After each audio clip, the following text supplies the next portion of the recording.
పంటకు ప్రాణం విత్తనమే. విత్తులో సత్వ ఉంటేనే పొలంలోనూ రైతు ముఖంలోనూ కలకల, లేకుంటే పెట్టుబడులు శ్రమ అంతా నష్టపోయి దివాలా.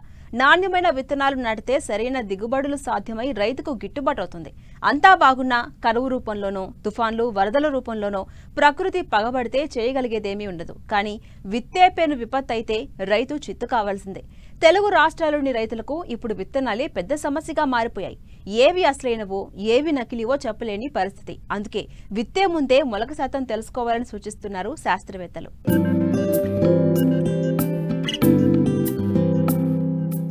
కాలాల వారీగా వాతావరణ పరిస్థితులను బట్టి అనువైన పంటల సాగుకు రైతులు సిద్ధమవుతుంటారు.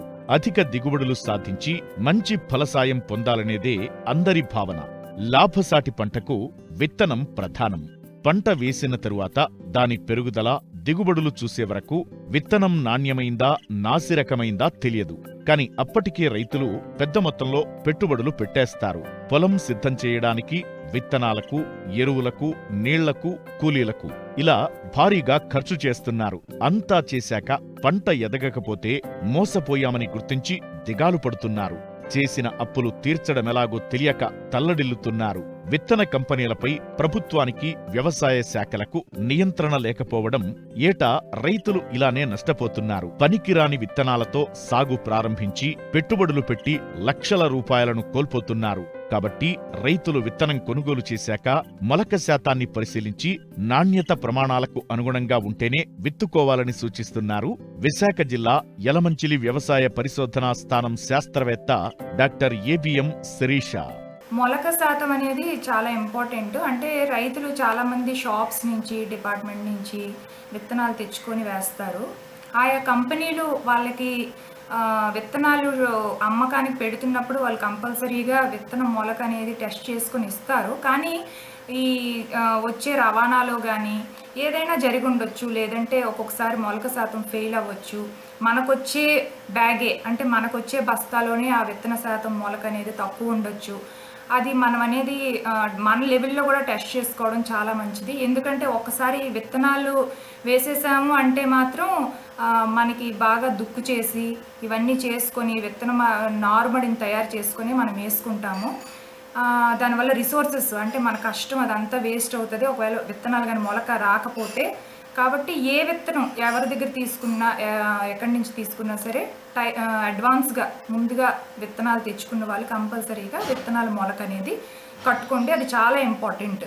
విత్తనాల మొలక ఎలా మనం మొలక శాతాన్ని టెస్ట్ చేసుకోవాలంటే మన రైతు లెవెల్లో మీరు తెచ్చుకునే బస్తాలోని, ఎగ్జాంపుల్ వరి విత్తనాలే నేను ఇప్పుడు చెప్తున్నాను మీకు.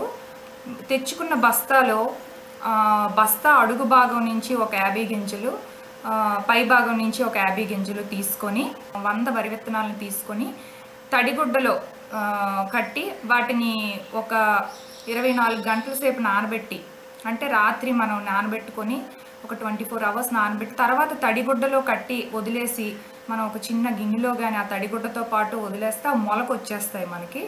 కానీ ఆ వచ్చిన 100 గింజల్లోని మనకి 80 గింజలు కన్నా ఎక్కువే మనకు మొలక వచ్చినట్టయితే మనం అది ఆలోచించకుండా మనం ఇంకా విత్తనాన్ని మనం చల్లుకోవచ్చు నార్మడికి. అలాగే ఈ విత్తనాలనే కాదు, ఏ పంట విత్తనాలైనా సరే, వేరుశనగ, సన్ఫ్లవర్, నువ్వులు ఏమైనా సరే, అపరాలు, ఇలా మనం విత్తనాలు కట్టుకోవడం వలన మన శ్రమ అనేది చాలా వరకు తగ్గుతుంది. కాబట్టి రైతులు తప్పనిసరిగా ఈ విత్తనాలు మొలక అనేది టెస్టింగ్ చేసుకొని వేసుకుంటారని ఆశిస్తున్నాను. తెలుగు రాష్ట్రాల్లో నకిలీ, నాసిరకం బీటీ పత్తి విత్తనాల వ్యాపారం పెద్ద ఎత్తున సాగుతోంది. అధికారుల దాడుల్లో తరచూ నకిలీ విత్తనాలను పట్టుకుంటున్నారు. అయినా ఈ దందాకు మాత్రం అడ్డుకట్ట పడడం లేదు. గతేడాది మినుము, సోయా చిక్కుడు, బీటీ పత్తి, వరి, మిరప, కూరగాయల విత్తనాలు నాసిరకమైనవి అమ్మడంతో వందలాది మంది రైతులు నష్టపోయారు. కాబట్టి రైతులు రాష్ట్ర విత్తన ధృవీకరణ ఏజెన్సీ నుండి మాత్రమే కొనుగోలు చెయ్యాలి.